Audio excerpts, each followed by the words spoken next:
I feel I've been blessed with a few abilities, and I'm blessed with those abilities to, one, build up myself and my family, and then those around me. So I always draw a circle on life and, who's closest to you.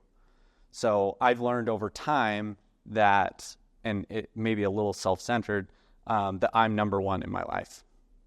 Like, I have to be number one, because if I fall apart, my marriage falls apart, my kids fall apart, and those around me.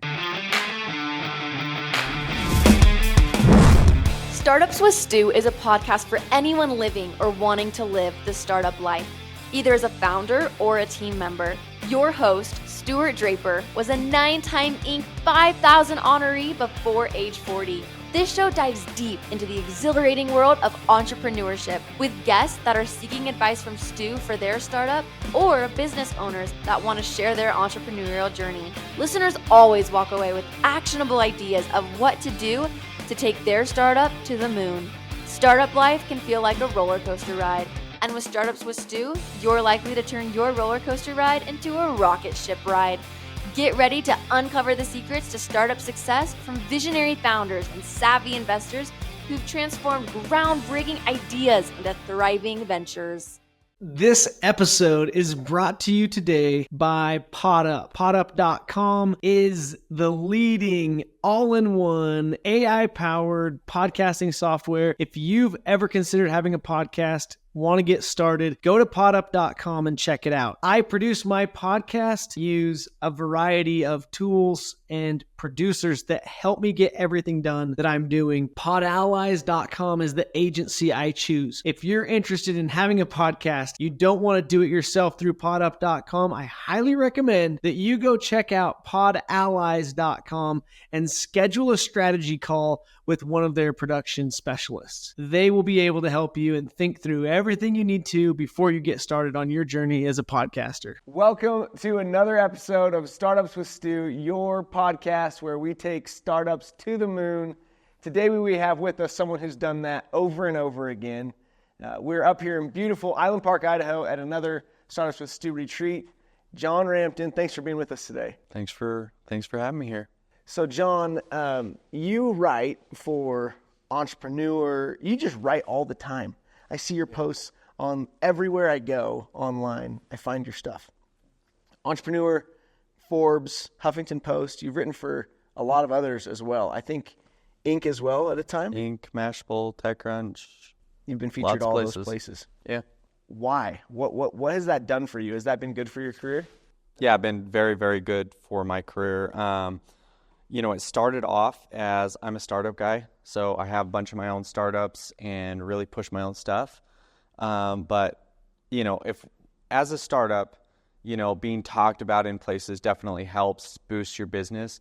But, Forbes will only write about your company every so often. Inc. will only write about your company so often. But if I'm writing for them and I'm writing every single week, I can talk about my own startup or startups or companies every single time I write. So that's kind of how it started. And then I started going bigger and bigger and more and more and more. And then I kept some of them up. Mm-hmm. So that's how it happened and why. So do you find that it's hard for others to have that kind of success getting the attention? Or are people reaching out to you a lot, asking for that attention? What's the balance too so I'm just going to give you a bunch of things you can consider talking about. Good. What's the balance of talking about your own stuff versus talking about other people's businesses? I mean, at the end of the day, I'm trying to help other people. So I'm trying to weave my businesses into it. A lot of times they don't make it into my articles. Sometimes they do.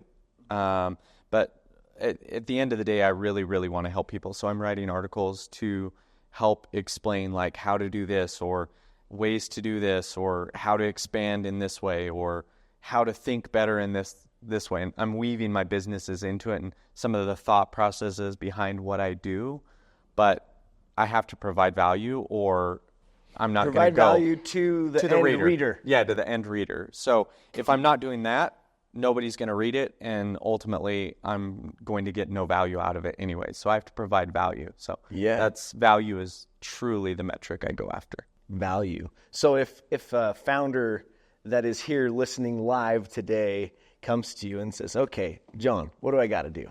Yeah. Like I feel like my story could be included in Forbes. Yep. I mean, if you're trying to do that, I mean, I took years and years and years to do this. So everybody thinks like I'm going to start a startup and it's going to be like successful day one, right? They don't, or, hey, you're writing for all these places, you're successful, I want to do that. They don't look that I've been writing for Entrepreneur Magazine for 12 years, and I have written, like we're talking probably 1,500 word articles. I probably have written 7,000 of them. So like they don't correlate that I've been doing that for so long and, written 2 to 3 posts every single week for 12 years. Yeah. So I think when you're starting about it, earned, right? Real estate is definitely earned. Just like if you're doing real estate in life, you don't start off with a 600 unit apartment complex.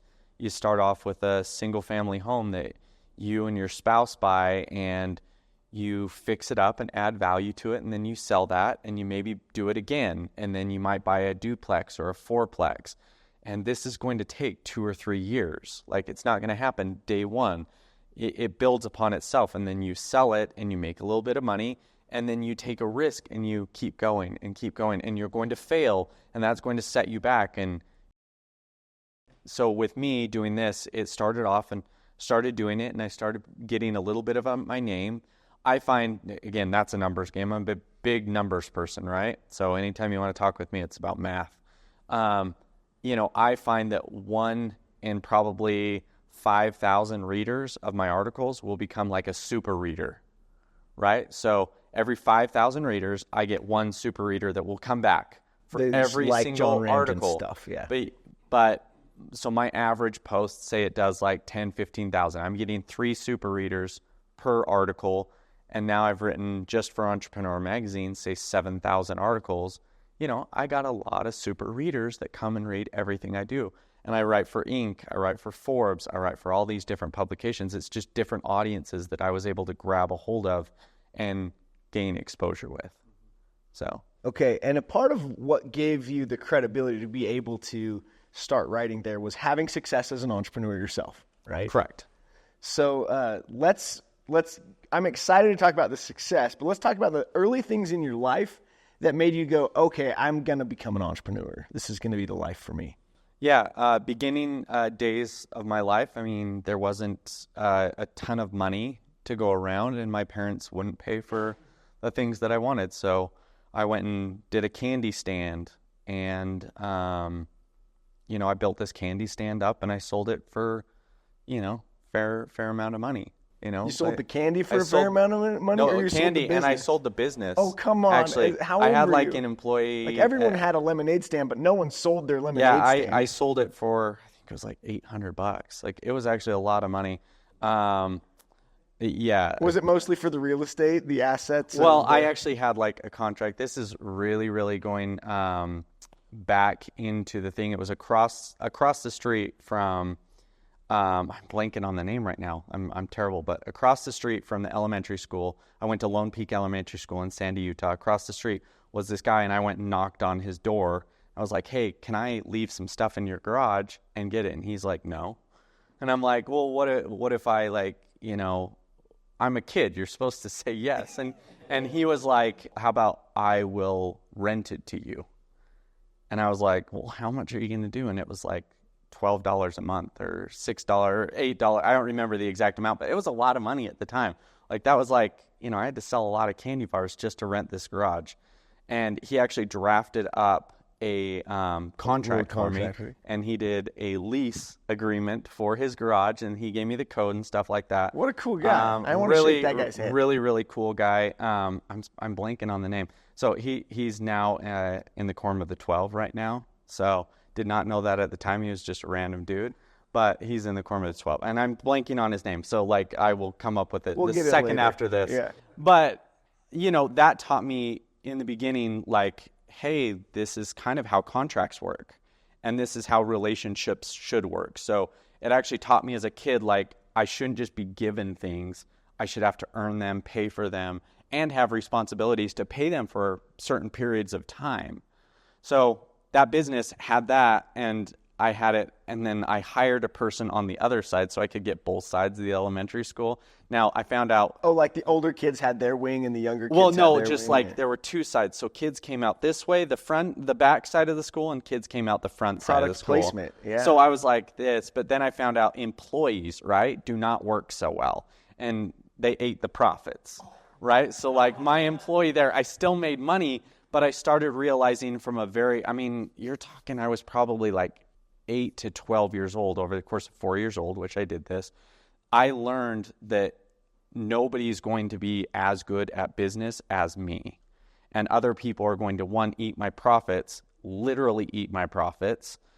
But, you know, you have to be able to really, really rely on yourself in business. And as you rely on other people, you can rely on them. You can still make money, but it just set expectations very early in life. Like, hey, you can't expect as much out of other people as you can yourself. And they're always going to want more. So that was my first, like, entrepreneur. Everyone's over there texting, take Johnny to buy candy bars at Costco Yes, today yes. to their wife. Yeah. Well, and I would do other things. I wouldn't just do candy bars. I would buy, like, these ice cream bars and stuff like that. And I sold, like, ice cream bars. And, like, I remember driving up and we bought them in Bountiful, Utah. And, like, it was like a 45-minute drive, and I went to this little ice cream store that they made them. And people would, I would even have parents come and buy these little things. And, it became like a real business. It was really fun. So then you go off to college, next steps of life that like keep building you into an entrepreneur. What happened? Yeah, so I went off to college, and I worked at a company called OBO. We did virtual spinning home tours, like those tours of that real estates do to help sell their things. This is way back in the day, so this is dating myself a little bit, but you know, we were online. It was a big deal. But they basically, I was very, very early. I think I was employee number 5 in the company, and I would just sit and sell. And they got a little mad at me because I was so loud, right, on the phone. I'm very loud on the phone. So they put me in the broom closet, and they poked a hole through and ran internet cable cords. So I would have that, and I was literally in the broom closet. And I sold. But no matter what I did, I could never get over more than like 10 or 12 sales a day. I was pounding the pavement, just like calling like wildfire. I have no problem talking with anyone. So then I started coming up with other ways, and I got paid $10 per widget that I sold. And I went on Craigslist at the time, and I was like, hey, I'm looking for people to sell this product. I'll pay you. I started at $6, and if they sold, I went up to $8. And I started building like my little sales team, and I started just finding like stay-at-home moms and like random people that wanted to make money on the side, and built my own like little affiliate network. So without going to the boss and saying, hey, we should hire a team. No, I just did it, and I was you like, just hired a team. And when they did it of your in the own checkout people. process, they had to put in like the notes, like notes for it. They had to put their code, which I kept track of. And I'd pull like a report, and I'd be like, oh, I'm trying to do my sales, because I had to put my code in there, because that's how the devs kept track of our sales. So I'd have them put my code, dash, and their number. So I kept track of it. And I remember at one point, there's like the highest sales rep in the company was like 8 to 9 sales a day. And I was averaging 350 to 550 sales a day. And like my boss could not figure it out. Nah, Yeah, he still didn't get he it. was, Come he was on, so no, pissed. man. He actually like was like, somebody's scamming the system, and like he wouldn't pay anybody commissions, and was Until like you they were dressed up. diving down into it. And I held true. I was like, I am not telling nobody about this. He's like, you're not even on the phone with that many people. Oh, it was a big scandal for a little bit of time,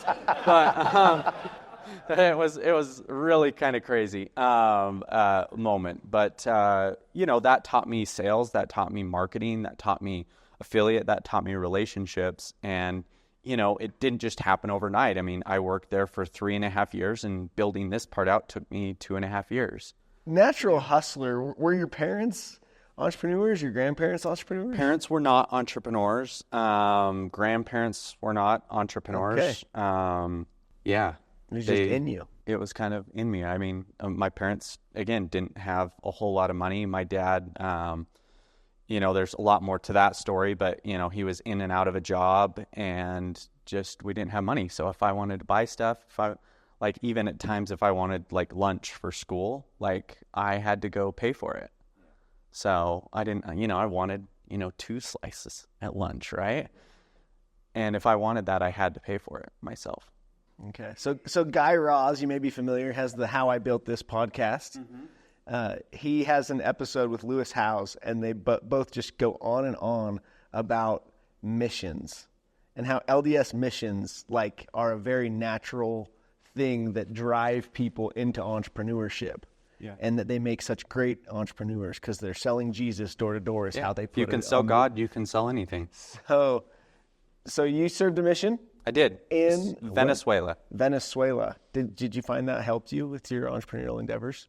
Definitely. I think it taught me actually less about my entrepreneurial adventures, more about myself, more about like who I am, what I was, down to my core, actually what I believed in.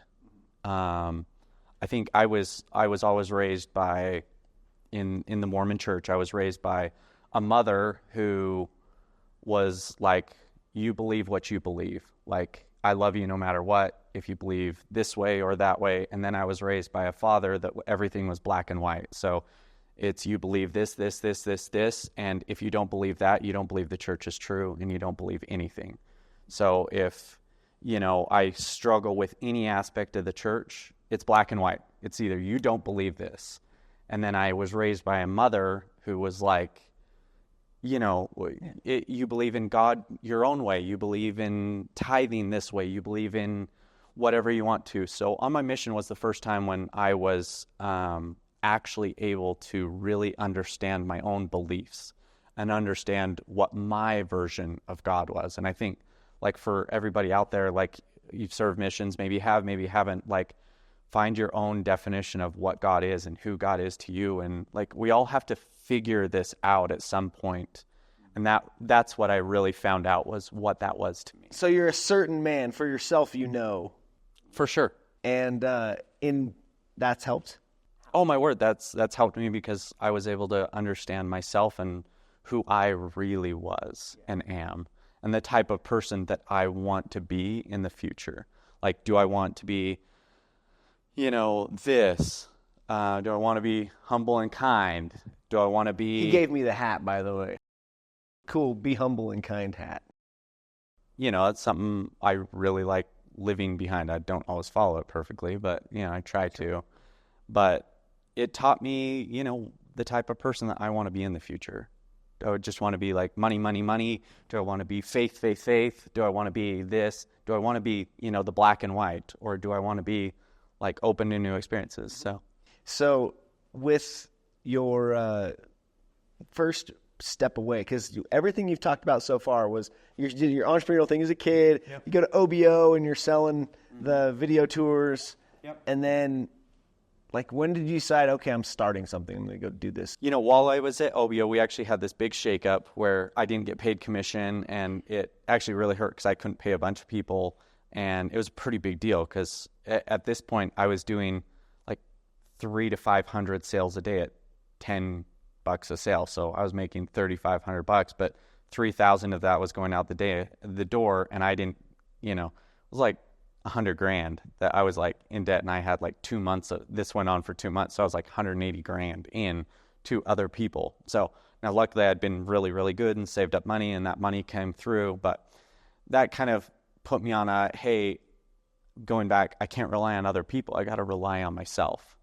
So I then went to my boss and I'm like, hey, I'm looking, when I'm having these phone calls, we only helped real estate agents, and I wanted to help out homeowners. And we were probably getting probably every third call was a homeowner being like, hey, can you do this at my house? I want to sell my house. I want to do this. So I went to my boss and I'm like, hey, I want to go do this, 1 for myself, but 2 for homeowners. So he was like, sure, go for it. So I went and basically made a clone of what they were doing, but I made it just for homeowners.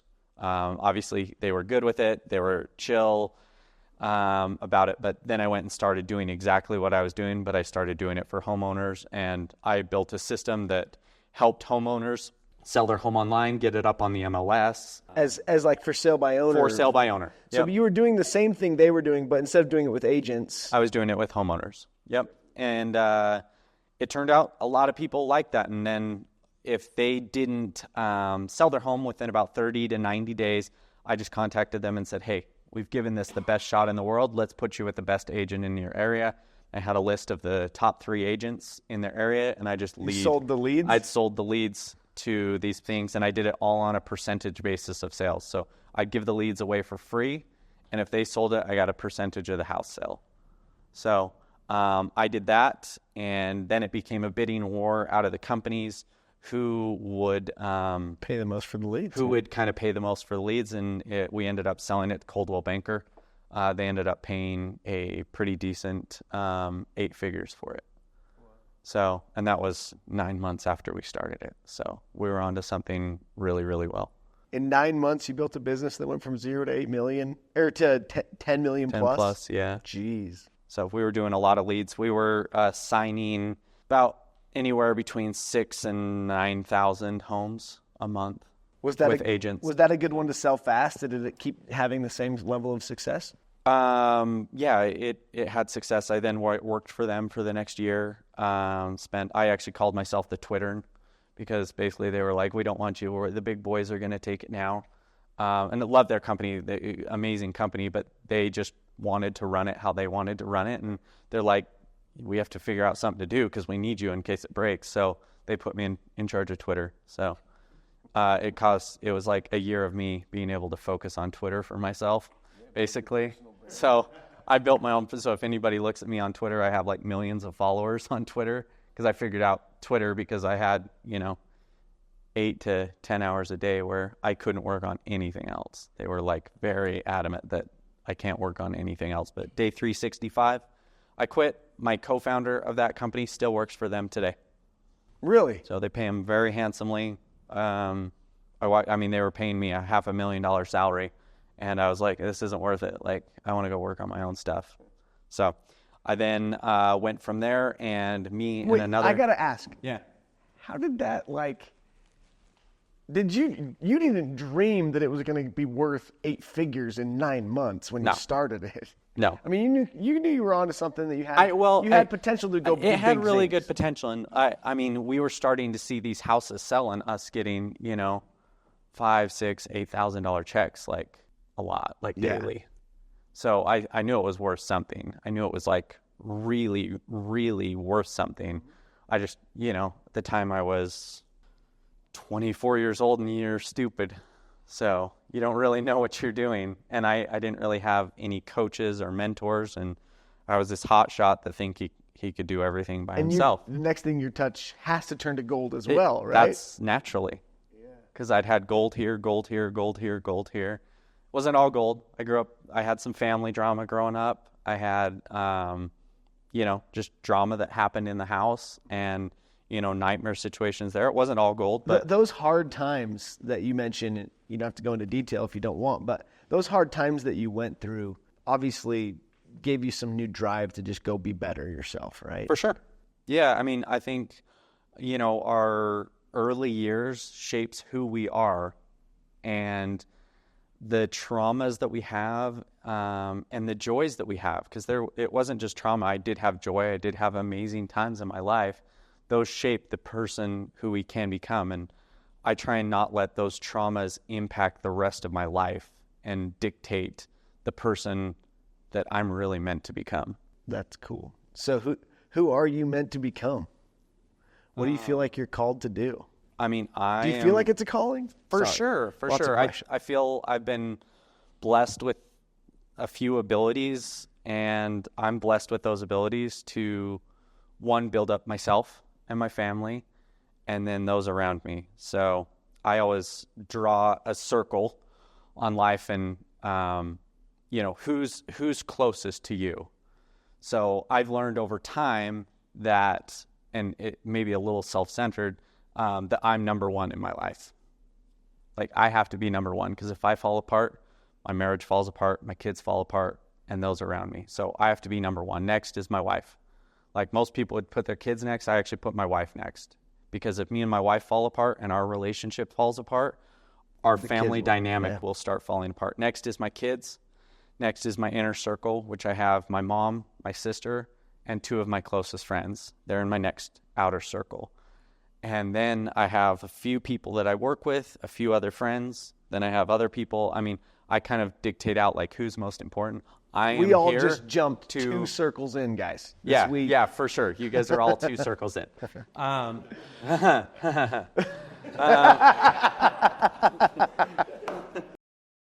But, you know, I'm here to enrich the core and then move out. And I'm here to make all their lives a better place and help them have success, whatever they determine is success in their own life. Some people, money is success. Some people, fame is success. Some people, spending time with their family is success. Some people is, you know, just meditating is success for them. Whatever success is, I want to make those closest to me in my circles, their success more apparent to them. Okay. Taking a quick break from the episode.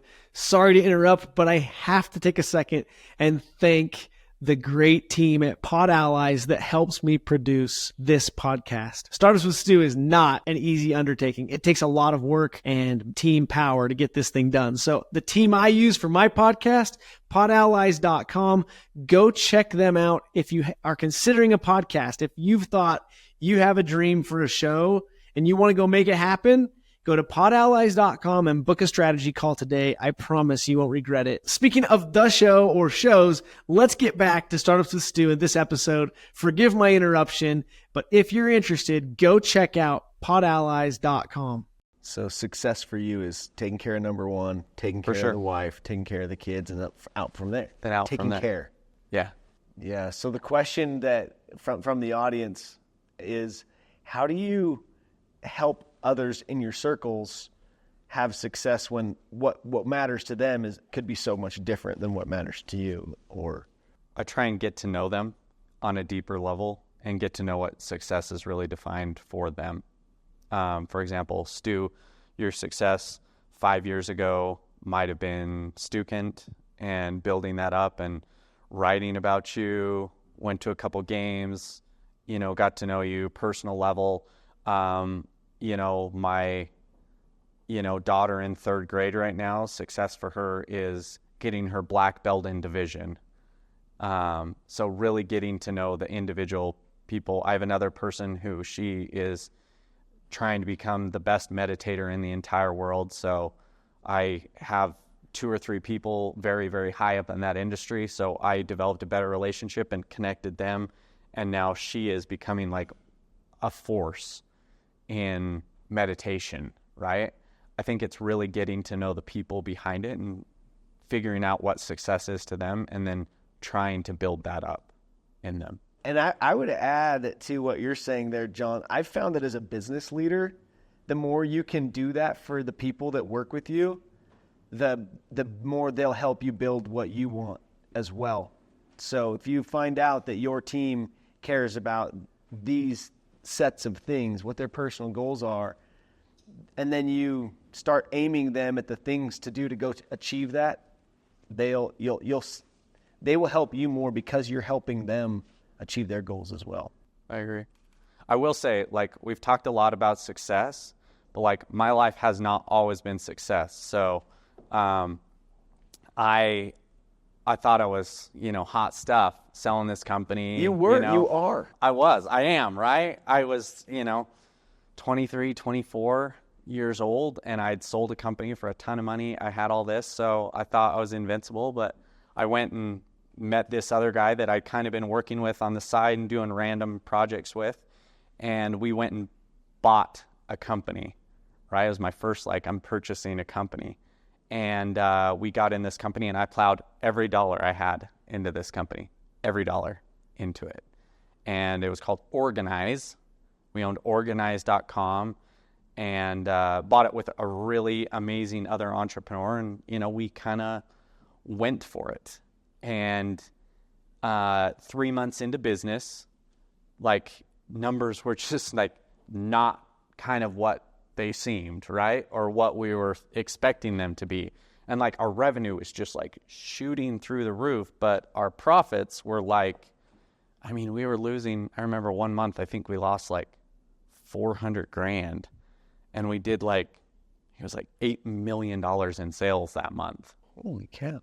And we lost that much money, and I was like, it just like was getting worse and worse and worse. So we hired this accountant to come in, and like there was an external, and my buddy Mitchell's like, we got to do this. I'm like, all right, let's figure this out. So we hired this accountant, and he came in, and he was there on his third day. You know, he worked at a big firm, right? Paid him a gob of money.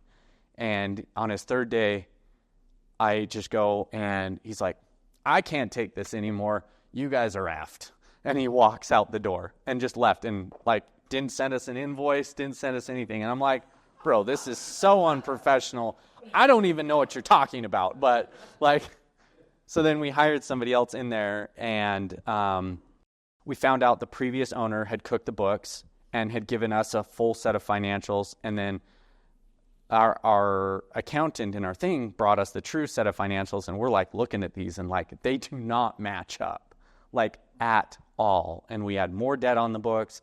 We weren't making the margins that we thought we were, so we were spending in stupid ways to grow the business when we really should have been focusing on this. And it just like really, really was hurting us. But we had a plan out. And then Christmas happened. And Christmas, we sold, we had a couple different products. We had this product called a scrap trap. Do you guys have a scrap trap? It's a little like cutting board type thing that hooks on the edge of a counter, and you cut your stuff and you put it into it. We sold about 30 million of them a year.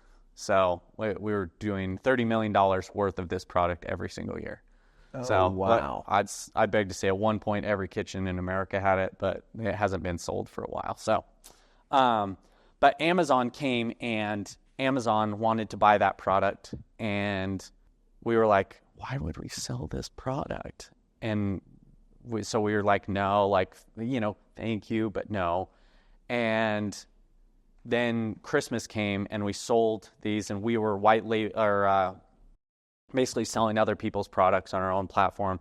And our system had an error at one point where on Christmas we sold Christmas storage boxes and Christmas tree storage, and we sold almost 70,000 of them in 1 week, and they were all out of stock. But our system did not shut it off. So we had, you know, and then a bunch of other things. We probably had 80,000 orders that we could not fulfill. And we were supposed to get it 2-day shipping to somebody. So we fell below, and then Amazon was already really, really mad at us. Oh, they shut us off on December 27th. And they were calling them up, we're freaking out. You're selling 30 million of these units a year, and they just shut you down? They shut us off. Yeah, well, they were basically, they shut us off. We did go outside their parameters on Amazon. At least when we were doing it, you had to have a 92% on-time ship rate, a 92% satisfaction rate, meaning was on time to them, and they actually semi-liked the product. If you fall below that, they can shut you off. Now, they don't have to, but they can. They ended up like shutting us off, and they're like, we told you should have sold to us. And 2 weeks later, 2 days later, they came out with their own Amazon Basics for that product, and they canceled all of our orders and fulfilled their own orders for it. So it was a big kind of hostile takeover. So this is after Organized.com? No, this is Organized.com. That's what was... Oh, Organized.com became this product. Yeah, that's where we made a lot of our revenue, was all through Amazon and our own product and stuff like that. So we were selling all organizational materials. And, but that one was the killer. That was the really, straw that broke the camel's back, as they say. But that basically shut us off. And, at the same time, we were still dealing with this old owner that we paid a lot of money to that had, cooked the books and fraud and stuff like that. And we also had to figure out, I was the guy in the room that went and, I basically went to all our employees. This is a couple weeks later when Amazon's like gave us the bird and was like, sorry, we're not going to work with you guys. We don't have to. And you guys violated our terms, and those terms are clear. So they wouldn't turn us back on. And I was the guy who went in the room and I laid off 95% of our staff. And I was like, I really can't afford to pay you. But at that time, I went from, having, a solid 8 figures in my bank account to, less than a year later, I maxed out every credit card. I had $813,000 in credit card debt because I gave every person in our company a 12-day severance. And that was every dollar I had. I maxed out every credit card, every credit line. I'm like, I'd rather me than them, because they were like busting their butts for this company, and, we couldn't pay them. So this is what year is that time this frame? is 2012-ish, 2013-ish. And those days were really hard. I actually, 3 months before we went totally under, I'd gotten married. So my wife didn't know what she was signing up for. Welcome to the life of marrying an entrepreneur. Welcome to the club. Welcome to the club, babe. Let's go broke. And by the way, I'm now in, $800,000+ of credit card debt. Not just debt, not just like a bank loan or an SBA loan. It's like credit card debt. These guys are charging me 24% interest. And I was, just in a really bad spot. I remember going to my landlord, which we were renting a little place. This was in the Riverside, California, as I call it, the River Hood, where this company was located. And I remember going to my landlord, and there was 8 days left, and I had to come up with rent for the next month. And I just was like, hey, I'm out of the apartment. I can't afford. And they're like, well, we're going to, report you to collections. I'm like, get in line. I was like, doesn't matter. You guys keep my deposit. That keeps you for another month, but get in line. Like, they never went after me or anything, thankfully. I remember I was so broke that as I was driving, we were going to crash at in a person's basement in Palo Alto, San Francisco area. But on the way to there, I didn't have enough gas to fill up my car or the little tiny moving truck that we had kind of taken. Didn't really have it. I put down a deposit for it, but I didn't have the $130 to pay for it, but I had to get there. So we had borrowed it and relocated it to a different thing. Thank you, budget. I love you. Rented many times from you in this sense, but I didn't have enough money to fill up the gas tank, and I was like completely on empty. You know what? No one would give me a credit card right now. No one would give me a credit card. But I was at a little tiny gas station in the middle of nowhere, and I sat and had to beg for money. And that was like a very humbling point in my life where no credit card would work. I had no money. I was by myself, and I had to ask people for money. And that was really, really kind of a low point in my life where I was like, man, 1 year ago, like I had the world, and now, I'm almost $1 million in debt, and, I can't even fill up a car. So, luckily I had I had one random person who gave me $5, which was awesome. And then I had another, this older couple, don't know who they are. They're amazing. They're like God's little angels here. They filled up my whole van, and they gave me $100. And they're like, you're obviously a good human, want to help you out. And because of that, totally random, but me and my daughters have this thing where usually once a month we'll go leave $100 on a gas station pump. And that's become a little thing, because that was they gave me $100 cash, and that was the world to me at that. That was food for the next it was Palo Alto, so not that long, but it was food. And it helped me to get on my feet and get to a better place.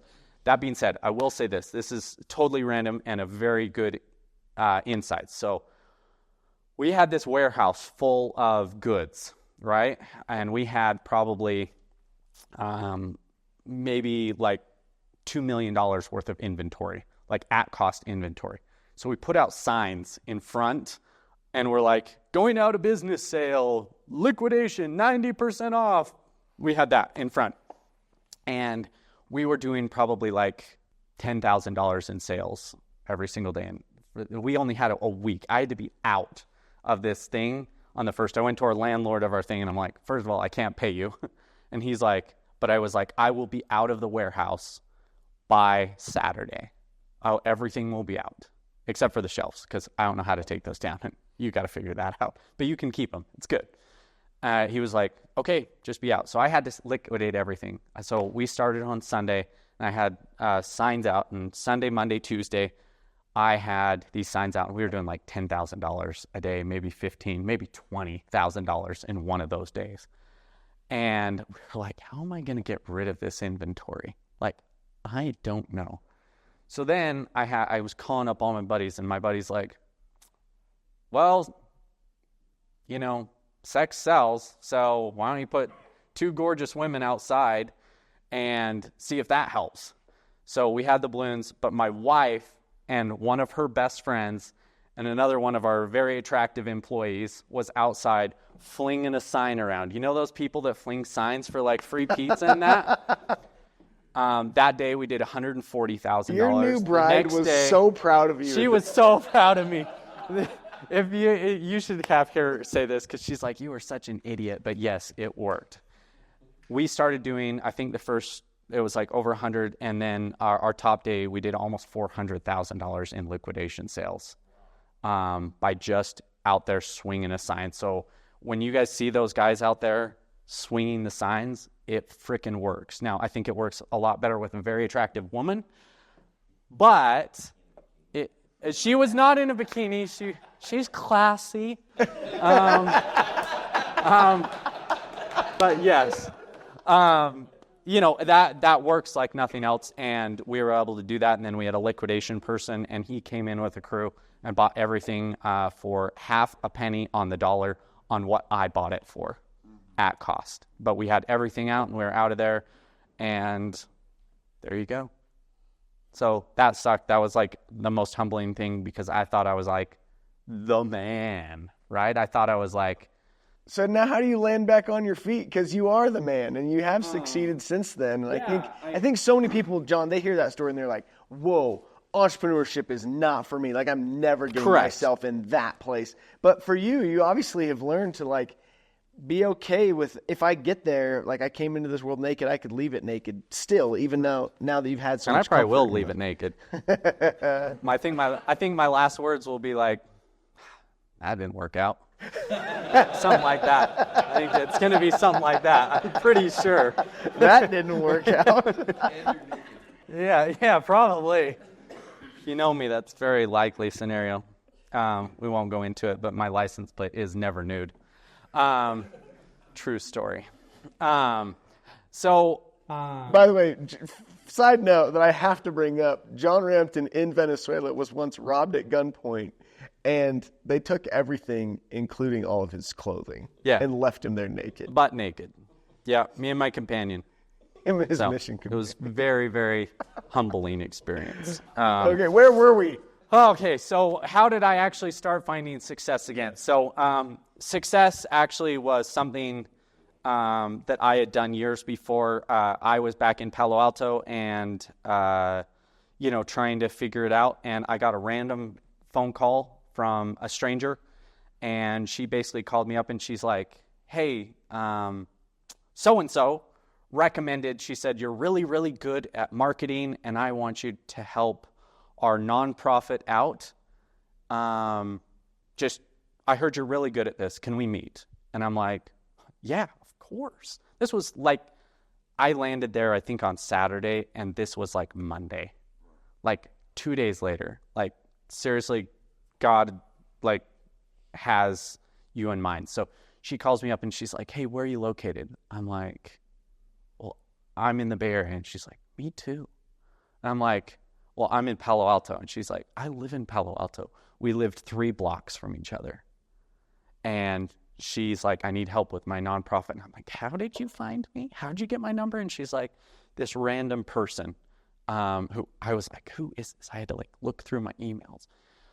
Previous to this, 7 years prior to this, I'd helped a guy who I'm really good at the time I was very, very good at Google Ads. And a buddy called me up and he's like, hey, I have a bunch of clients. I need some help. My wife and 3 kids were just involved in a car accident and they all died. And I'm not in a place where I can do anything. And I was like, yeah, I'm happy to help out. Like, what can I do? And he gave me access to his account. And for 9 months, I didn't hear one word from him. And I took care of all of his clients, didn't lose one client for 9 months, was never paid $1. And he calls me up. You're in this hole. You've got $1 million in No, debt. no. This is 7 years prior to this. Oh, okay. This is earlier. I missed 7 that. years. Okay. This is an interest. So 7 years prior, I'd helped this random dude out who I was friends with and helped him and maintained his clients.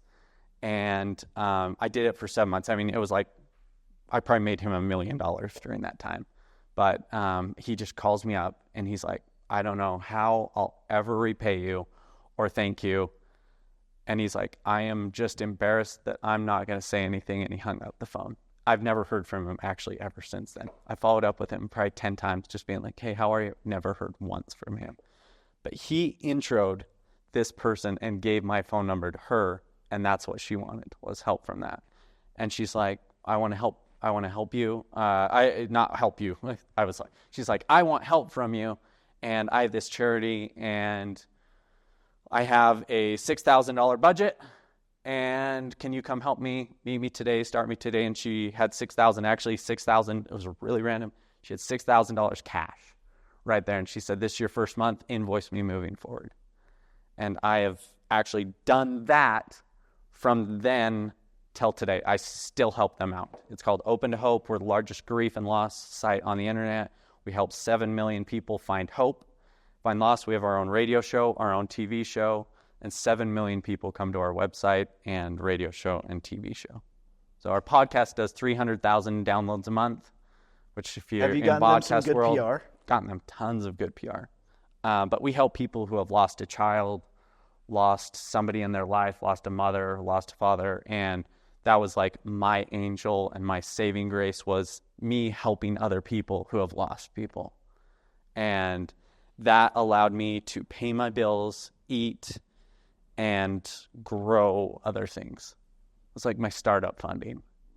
So, and if any of you guys are in the funding world, it's put on by the Horsley Foundation, and the founder of that is Gloria and Phil, and they lost their son when he was 19, and we're just on a mission to like help people find hope after a loss.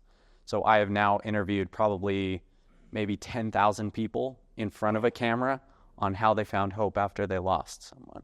Wow. So that's a big mission of mine, is helping that and helping people. But really, it kind of saved me and allowed me to survive while I started some of my startups.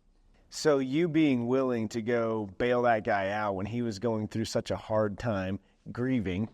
Having loss, 7 years later, you move.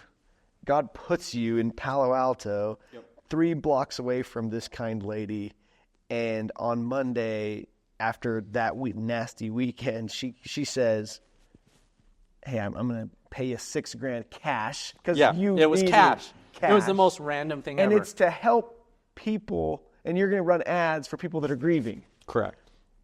Call it karma. I call that the hand of God in your life. It was completely the hand of God. Wow. And so neat, though. What a lesson we can all learn about. Sometimes you just do things because it's the right thing to do, and you don't know how or when or if it will ever pay you. But do it.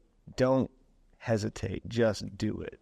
When you feel like you need to go help, that's God telling you to go help. Just do it. For sure. I love it. It and that changed my whole life. So that changed, kind of everything. Have you had a bigger I'd be exit humbled. than the 24-year-old exit you had? A larger payday? I haven't had a larger per se payday. I will. I've exited companies for stock. Net worth, that's probably Technically, we had a very, very large exit of a company that we raised astronomical amounts, hundreds of millions of dollars for. But I did not receive the payday, but we paid all our investors back. So it was a larger exit, but at the end of the day, it wasn't a larger exit for me or my shareholders. It was just paying them all back. If I'm a betting man, you have a lot of additional paydays financially, yes. and you've obviously always done well financially since then. But more importantly, you're doing what takes care of you, For sure. which is feeling good about what you're doing in the world, right? Yeah. I'll actually bring a tiny bit. I have not always chosen myself. As entrepreneurs, we don't choose ourselves. As fathers, we don't choose ourselves. As spouses, we for sure don't choose ourselves. In life, that. So around 5 years ago, I was at or 4 years ago, I was at this retreat. Not a retreat, it was a mastermind. It was down in Cabo, and it's called Mastermind Talks, where we sit and talk about the real things that are happening in our lives and how we can better ourselves, right? Real talks. And one of the things there while you're doing it is you get to choose an experience. And I was like, I want a massage. Like, that's the experience I want. They had other things like, go on a hike or this. I was Fish for marlin, and you chose a massage. Yeah, exactly. They actually didn't have fish for marlin there, They but should have in Cabo. I know for sure. But so I was like, I want a massage, and the lady comes and she's like, sorry, there's only a couple's massage left. And I'm like, okay, I'll do it. And she's like, okay, sounds good. So I go in for a couple's massage, and the couple's massage is with this guy called Dandapani. And he's one of those monks with a little dot. And so I get in there and, I'm getting ready, and I'm like, oh yeah, like we're in the locker room kind of getting ready. And he's like, it was really weird there. All that was available was a couple's massage. And I'm like, oh, I get a couple's massage with a monk, dude. Like somebody who did a year of silent meditation. 1 year he went silence.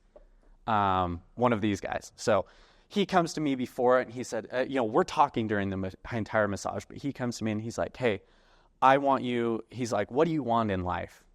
And I'm like, honestly, right now, I kind of want to be ripped. Like, I want a six-pack. I want this. And he said, okay. He said, I can guarantee you a six-pack. He's like, can you work with me for 4 years? And I'm like, yeah, I'm humble enough for that. No, I'm not. I was like, yeah, I'll work with you for 4 years. So he's like, okay. So I'm expecting him to be like, oh yeah, tell me, start doing 200 crunches a day, this. And I'm like, yeah, let's do this. And he said, okay, year one, he said, I want you for the next 12 months to just choose yourself. Every decision you make, you choose yourself for 12 months. I'm like, what does this have to do with a six-pack? What does this have to do with anything? And he's like, I want you to choose yourself. So if you're going out to dinner with your spouse, instead of saying, hey, babe, where would you like to eat? Say, hey, would you like to eat here, here, or here? Because you've already chosen all three of those. And he's like, it doesn't work all the time. We got kids, we got relationships, we got families. But you choose yourself, you choose those 3 places. And when you want to go on a family vacation, don't say, hey, guys, where would you guys like to go? Because you're going to get all wild answers. Choose 3 places that you want to go to. Do that. So do that for a year. In work, the work meeting, don't just throw your thing out there and say, hey, when would you guys like to meet? Do you guys want to meet here? And we're going to talk about this. You're choosing you for 12 months. So I did that for 12 months. We met back there a year later. And I was like, I really did this. So you went back to the same We went back to the same place, and we both did a couple's massage again. We've done it for 4 years. Legit? So, legit. That's hilarious. Costa Rica, the Andaz Hotel. Bam. So the next year, he's like, okay, you did this for a year. Okay. Next, for the next 12 months, I want you to go to the gym 365 days. And he's like, I don't care if you work out even for 1 minute, but I want you to go to the gym for 365 days. And the gym can be in your house. It can be there. It can be this. I don't care if you do anything at the gym. You just go. So I did that for 365 days. And I developed a very, very good, I'd go to the gym and I started realizing I really like saunas and hot tubs and cold plunges. And I started doing that. I didn't even work out. Like, I probably worked out like 3 times a week. But I developed this relationship with myself. 1, I'm choosing myself. 2, I'm going to the gym, right?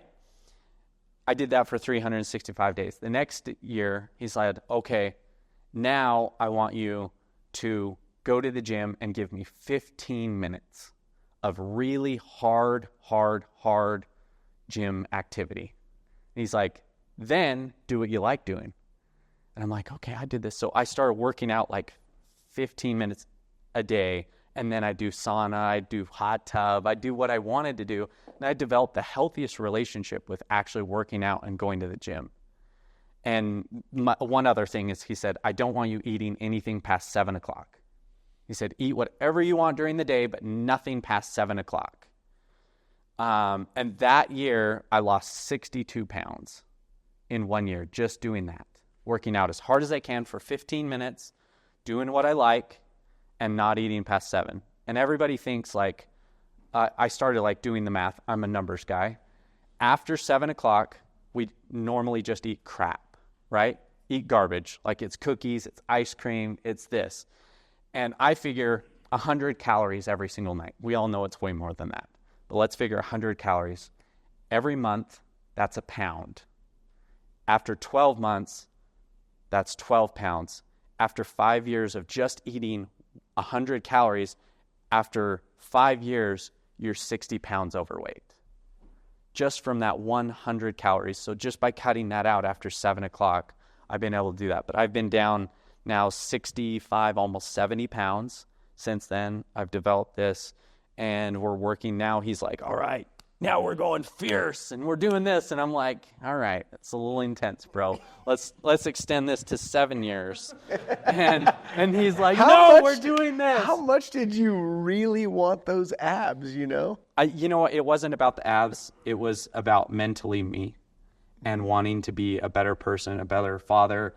I started realizing, as I got a little overweight and a little like, I broke 2 discs in my neck. I broke 2 ribs. I separated my sternum. I started like breaking.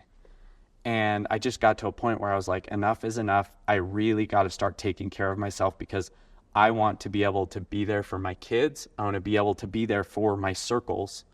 And I can't do that if I'm in a hospital or if I'm broken or if I'm not able to climb that mountain figuratively or mentally. So you're currently the CEO at calendar.com? Mm-hmm. Correct. You also spent time as CEO at do.com, which sold to Stripe. Correct. What's next? Calendar.com for life? We're building that company up. It's going well. If you're in the healthcare space, we do mostly all the scheduling for pretty much every large major healthcare provider in U.S., Canada, and Europe. That requires a lot of compliance from your engineering It's a lot of team, compliance. huh? We have really, really good compliance team and really good relationships there. How many employees there at Calendar right now? Not that many. You're able to do it well. We're able to do it on awesome. a very, very small team. So we have 8 people in that entire company. So it's a lot smaller than you would think. Yeah. But we've just managed to build it up and revenues, and it's becoming a very, very highly profitable machine. So, fantastic. Future for me is I really like acquiring companies and building them out, hiring really amazing people to run them, and that's kind of my future. Fantastic. So if you're looking to sell a business, you got to find a way to make contact with Mr. John Rampton. Yep. Looking for that. Thank you so much for coming on the show today. I appreciate John, and I'm so grateful for his willingness to make time for this retreat and help me. He's helped me. Hey, John, I'm going to go and I want to take this guy from Google to a Warriors game. Dude, I'll pick you up at the airport in my it wasn't a Cybertruck, but my Tesla. And this was way before Cybertruck. And we'll go to the game. I'll get us good tickets. And sure enough, he made it all happen for me. hey John, I'm looking for some PR for Stu Kent. Dude, article in no time. And he's just dropped anything and everything. That's the kind of guy you are, and Thanks. really love and respect you. Thanks, bro. Thanks.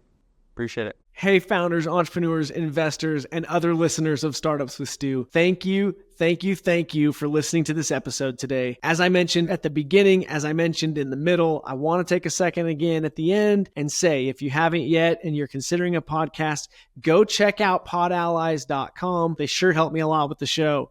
And I am so grateful for all that they do to help me accomplish Startups with Stu and get it out to the world so we can help more founders and take your startup to the moon. Go check out podallies.com and podup.com if you're interested in podcasting at any level. Thanks for joining me on Startups with Stu. We have big goals to help millions of entrepreneurs. If you enjoyed this show, please take a minute to share it with someone else that needs to hear it, or leave a review. Remember, success is within reach for those who dare to dream big and take action. Until next time, keep pushing forward on your entrepreneurial journey.